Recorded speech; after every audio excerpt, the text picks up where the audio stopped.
live from New York. That was the week that was. Scranton in the race, and then he and Ike are such decisive men that Scranton's in, and Scranton's out, and Scranton's in again. That was the week that was. Brainy scientists now contrive to make a monkey's brain survive, while with certain busy candidates, it's the body that stays alive. The fashion world announced that this would be the year women begin to appear on beaches in topless bathing suits like these. The designers feel that modern man has reached a degree of sophistication where he can take this in his stride. Why, of can he course? Of course he course. Wallace announces his electoral plan. He'd like to have the House elect the man. President estimates his wealth today. He's got $9 million. That ain't hay. Christine Keeler out of prison. What a time she had. 3 months off for good behavior. 6 for bad. This week it was announced that Lyndon Johnson and his family have holdings in excess of $9 million. Nice going, sir. I mean, after all, if you're going to launch a war on poverty, there's nothing like setting a good example. That was the week that was. Filibuster finally dead. As civil rights move ahead. In the 10th week of filibuster, Congress gave to me a belated display of sanity. This week, a new law went into effect which states that women cannot be denied a job on account of sex. Well, isn't that how they get them? That was the week that was. Southeast Asian troubles brew. Johnson for preserving the status quo. Advisors keep advising as the billions flow. Well, sometimes the status can get too quo. That was the week that was.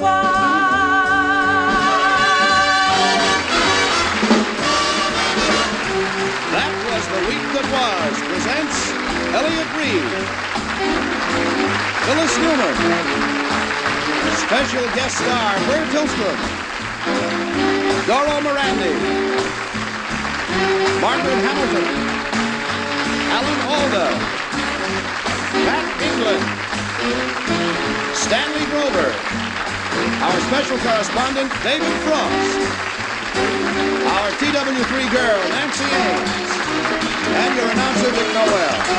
That was the week that was brought to you by Raleigh Filter Tip and Plain Egg, and by Light Menthol Bel Air cigarettes. Spidell Twistoplex, the watch band so comfortable, so flexible, you can even tie it in a knot. And by Sucril, the sweeteners that help you save 180 calories a day. There's extra pleasure in smoking Raleigh cigarettes. Raleigh? Thanks. Got my own. Well, how long have you been smoking Raleighs? Since the last time we played together. Smoked yours. Like the taste. I told you would. Raleighs have a real tobacco taste. That's what sold me. Tom, you've been smoking Raleighs a long time. You saved the coupons? I sure do. That's how I got my golf cart. And a bag. I got them free. For Raleigh coupons. Raleigh coupons, good for free gifts. And now, you get famous Raleigh coupons on Filter Tip Bel Air. Only new Bel Air gives you true tobacco taste with a light touch, just the right touch of menthol.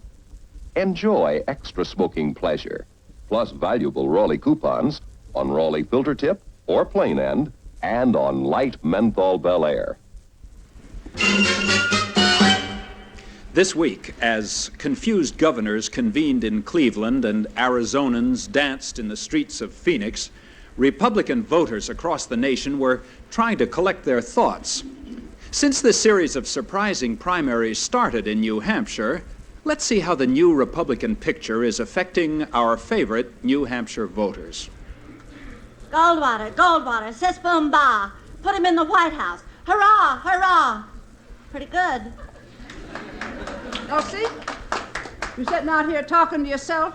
Just writing up some Goldwater slogans while the light lasts. I'll help you. Patty Jane Moss, here for Cabot Lodge. Too late for that. We Republicans got to close ranks. That's all there to it. Never thought I'd see the day. No time for bitterness. Let's hear your slogans. Well, here's the best one. It's short and catchy. I'm sold on gold. Water. Don't see that's a dinger. Now, let me try one. 2, 4, 6, 8. Goldwater in 64. No, you haven't got the hang of it at all. Now, listen close to this one. Goldwater has the potential to be the presidential timber. Yep. That's got a real swing to it. Now, how about this? Dad and Mom, son and daughter will all be voting for dear old Barry. Now you're getting it.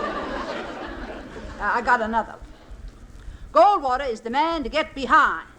Behind her? You're still for Cabot Lodge. Am not. Or so. The chairman of the GOP himself said Goldwater is nominated. That's good enough for me. Now, what are your slogans for? Well, I'm making up my signs for the Cow Palace demonstration. You going to the convention? Yeah. In San Francisco? Yeah, got me a room at the YWCA and ticket for the bleachers. San Francisco? How are you getting there? I answered an ad. I'm sharing a car with 3 sailors from Portsmouth.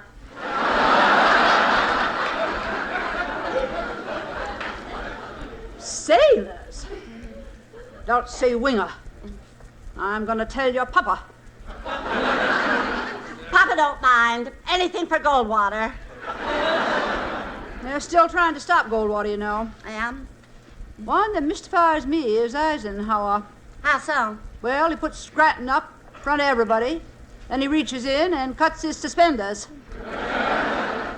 That must be the draft Scranton was waiting for.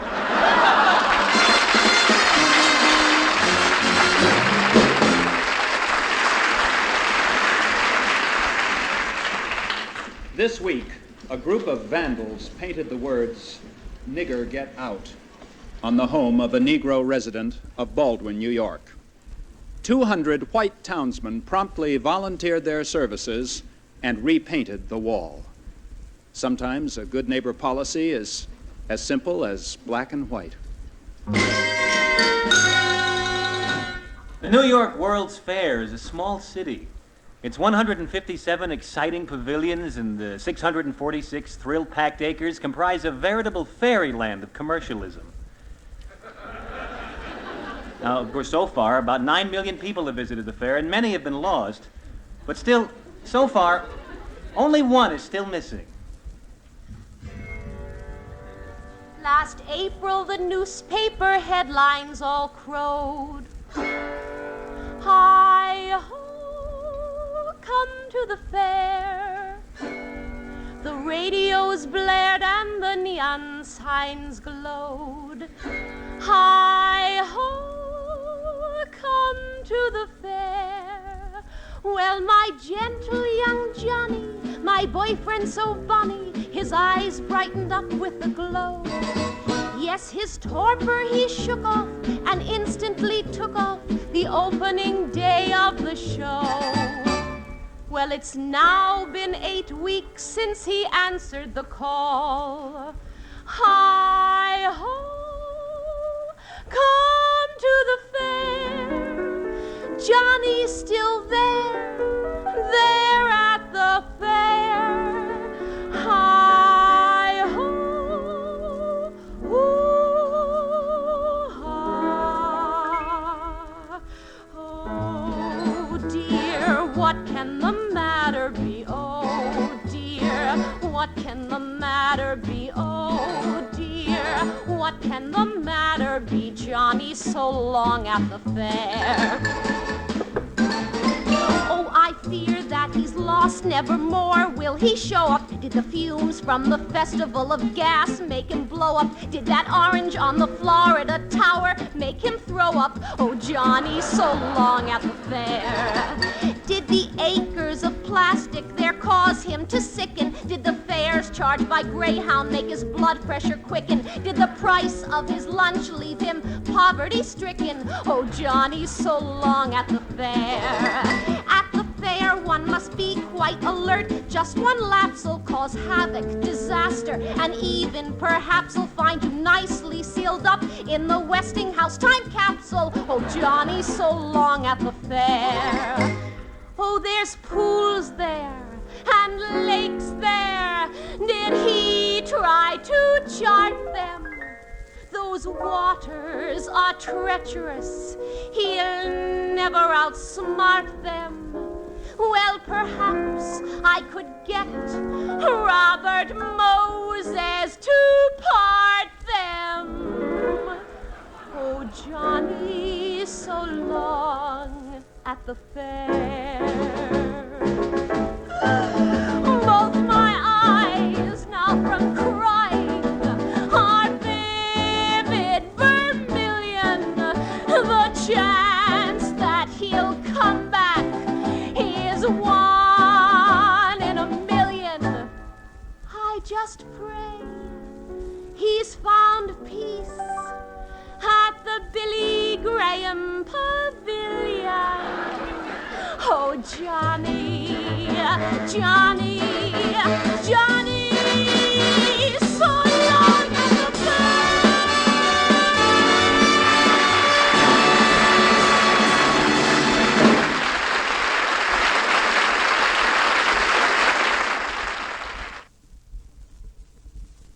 When you shave, is it uncomfortable? No, son, just the opposite.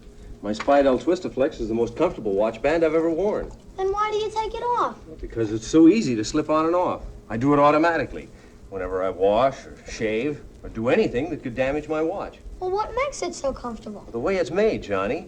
Look, it's so flexible. Look how I can twist and turn it. Gee, and it's a beauty, too. It sure is.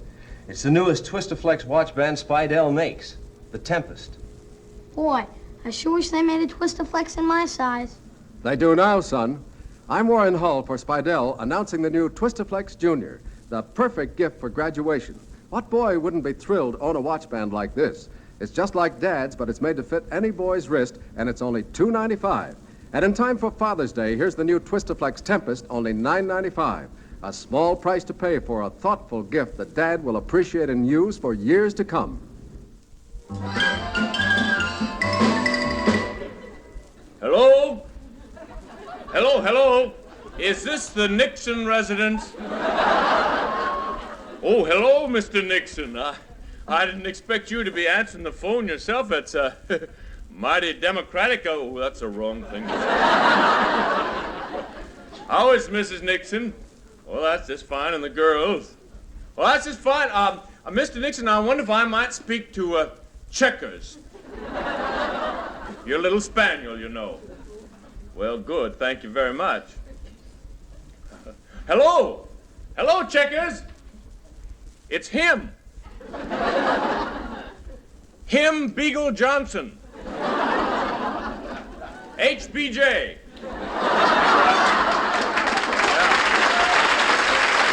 Thank you. No, I'm on the TV.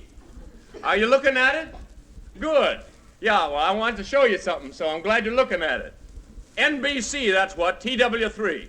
Right, now take a closer look. Fellas, could you come in just a little bit on? That's fine. You see it sparkle? Like that? It's my new collar. Looks expensive. Checkers, it is expensive. What do you mean, how? Didn't you read the newspapers this week? He's got $9 million. Sure it's real, Checkers. Tiffany's. Yeah, I got it at Tiffany's this morning. Well, see, I went down there for breakfast, Checkers. Breakfast at Tiffany's, Checkers. You know... Oh, they're all square over there.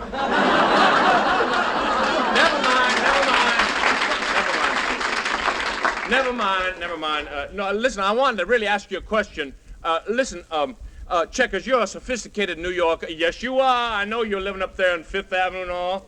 You're very sophisticated. You might be able to answer a question for poor little me. Well, yeah, it's about your boss's former boss, Mr. Eisenhower. He said in the paper this week that he is not a puppeteer. Well, I want to know, what is a puppeteer?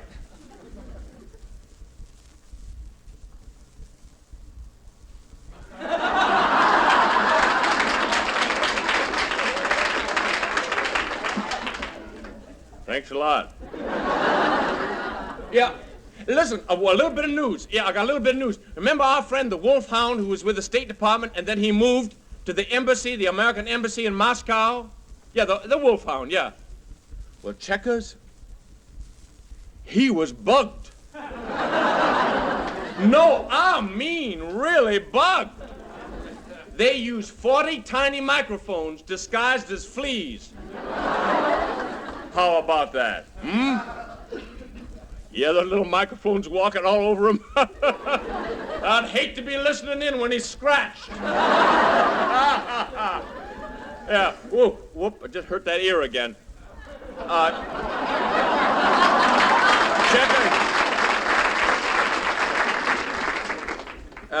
Checkers, excuse me, Checkers, I don't know whether it's mental suggestion or what, but I seem to got a bite. Yeah, listen, can I call you back?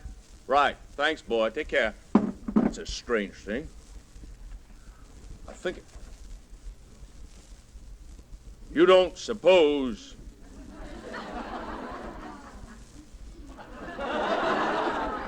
Testing.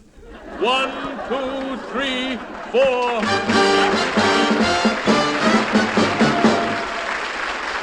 By this morning, President Johnson had heard enough this week of the Arizona drawl. He yearned to hear a different, livelier, more forceful voice. So he picked up the phone, dialed, and heard... Hello, Hume here. On the lukewarm line. Yes, hello? Who's there? Lyndon who? Oh, all right, put him on. Believe me, that's not easy at all. Hello? Hello, partner. How are you?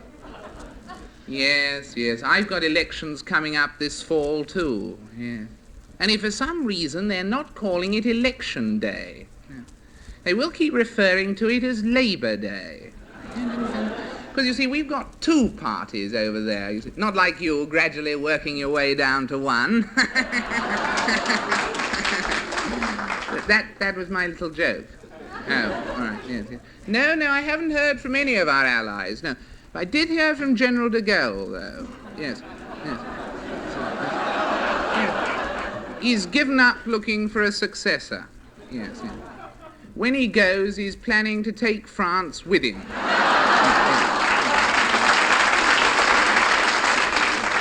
He's just received the credentials of the ambassador from Red China, you know. Red China, Lyndon. Well, you travel west from Taiwan. Sooner or later, you'll recognize it, really. Yes. It's green with spots on, yes. And from the air, it looks like Texas, yes. It's no better in the Middle East, of course. You know, NASA's treating Israel so badly that you'd think it was an Arab country. Really. Not if you actually went there, of course. But yes, that's right. Yes. The Queen is thinking of taking a trip to Russia, yes. Bless her, yes. We've worked out a wonderfully fair exchange with the Russians. Wonderful, absolutely wonderful. Yes. They say that if we send her there, they'll send her back. She wants to meet those 2 astronauts who had a baby this week. Yes. Do you know it arrived exactly 9 months to the day after they were in orbit? Yes, Lyndon, that's right, yes. Their marriage was made in heaven, yes. Yes, they'd only been going round together for a couple of days. That's right, yes. Korea? Yes, I know. Isn't it terrible the way that the students there are running wild and setting fires and looting and rioting, and these days their schools are almost as dangerous as yours. That was my second little joke. All right. Speaking of jokes, how are things in Vietnam? Lyndon, control yourself. Control it. Really. Down, boy, please. And what about Laos? What's going on in Laos? Well, when do you expect to know? After you find out what's going on in Vietnam. I see. Yes. Well, let me know. You know, we might send some troops or something. We have sent some troops? Good. I hope they know which side they're supposed to be on. Anyway, I must be going now, Linda's old boy. I'm planning a tour of the entire British Empire. Yes. How am I traveling? Oh, well, it's a nice day, so I thought I'd walk.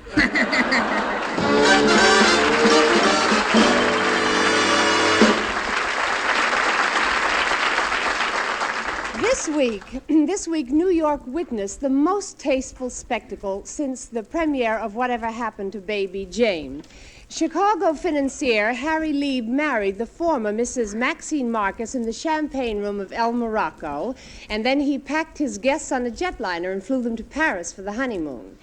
TW3 dispatched its reporter to Paris to interview Mrs. William Reinberger Haverstraw, who was a member of the wedding party. Well, Mrs. Haverstraw, certainly that was the wedding of the season. Champagne at El Morocco, caviar, diamonds, a chartered jet to Paris, a whole floor at the best hotel. What a gay madcap couple they make. I give it 3 weeks. Well, now, Mrs. Haverstraw, it must have been exciting to be a guest at such a lavish international affair. I was no guest, Ernie. I was just sleeping one off at El Morocco. They kidnapped me from under a table. I was marked reserve, too. Now, here I am stuck in Paris. Well, now, look, Mrs. Haverstraw, certainly it was a lavish wedding, you must admit. I believe it cost $100,000. Ah, mere bagatelle. I suppose you're too young to remember my second wedding to Fairbank Gypsum, the third. Oh, I'm afraid I don't remember that. In Hornville, Ohio. He had a replica made of the Versailles Palace. Incredible. And that was only the cake. For our honeymoon, he bought me an island. A whole island? Bermuda. It was nothing then. He had it landscaped for our honeymoon. Every gorse and hillock. Was yours a very exclusive wedding? Well, let me put it this way. President Harding tried to crash. Then, Mrs. Haverstraw, I take it the Lieb wedding didn't come up to your standards. Getting married in a saloon is cute, but any man that takes his guests on his honeymoon just hasn't got his eye on the ball. Thank you, Mrs. Haverstraw.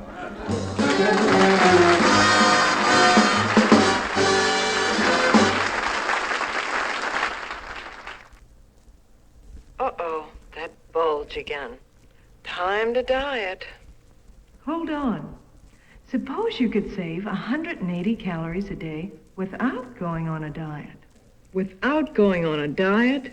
Any regular sugar user can save 180 or more calories a day just by changing to sucralose. No other sweetener tastes more like sugar than sucralose. You said 180 calories? Just use sucralose where you normally use sugar. In coffee, iced drinks, on cereals, fruits, even in cooking. If you don't increase your calorie intake or reduce your physical activity, that could mean up to a 2-pound weight difference this month. Doctor studies have shown it. Sucralose did it. And without you going on a diet. Sucralose, tablets and liquid.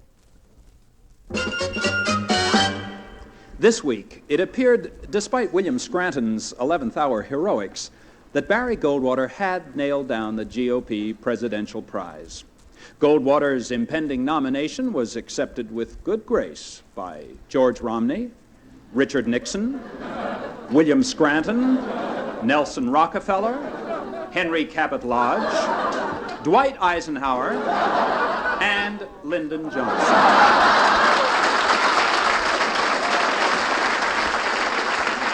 And now, children of all ages, here is Aunt Priscilla with a bedtime story for the kiddies. Tonight, boys and girls, I have a wonderful surprise for you. Yeah. I'm going to read you a wonderful story. It's called Goldie Water and the Three Elephants. Okay, cut it out. Now, it goes like this. Once upon a time, in a beautiful forest, there lived a whole herd of elephants. But the mightiest of them all was a papa elephant named Dwight and a middle-sized elephant named... Richard. Richard, that's right. And a teeny-weeny baby elephant from Pennsylvania named... William. One day, when the three elephants went for a long walk, a little girl elephant named Goldie Water came skipping in from the right side of the forest. Skip, skip, skip, skip. Admiring the herd of elephants, she said, "Oh, I am so hungry." So, she took a bite out of Henry Cabot's hide. But it was too hard, yeah. Then she took a bite out of Margaret's hide, but it was too soft, soft. Then, finally, she took a bite out of Nelson's hide, and it was just right, yeah. All right, cool it. Although Nelson's hide, the meat was a trifle too rich. When the three elephants returned from their long walk, Dwight, the papa elephant, said, "Look, somebody's been chewing on Henry Cabot's hide." Shh. Elephant said, "Look, somebody's been chewing on Margaret's hide." And William, the teeny-weeny baby elephant, pointed to a huge pile of bones and cried, "Look, somebody's been chewing on Nelson's hide and she ate them all up." Okay, well, they walked further on into the forest, and lo and behold, there was Goldie Water leading the entire herd. "Who will chase her away?" cried some of the frightened herd. "Not I," said the papa elephant. "Not I," said the middle-sized elephant. "I'll try," said William, the teeny-weeny baby elephant. But they all laughed at him because he was so little and so late. So Goldie Water remained as the new leader of the herd. And they grew to love her. And they all lived happily ever after. Yeah! Okay, cut. Which is known in many circles as an elephant joke. That was the week that was. It's over, let it go. Oh, what a week that was. That was the week that was. That was the week that was. That was the week.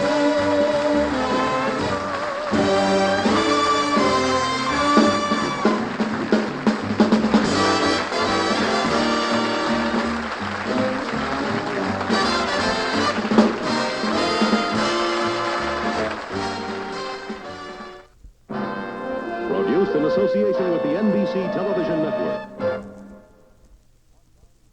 Watch Army's team in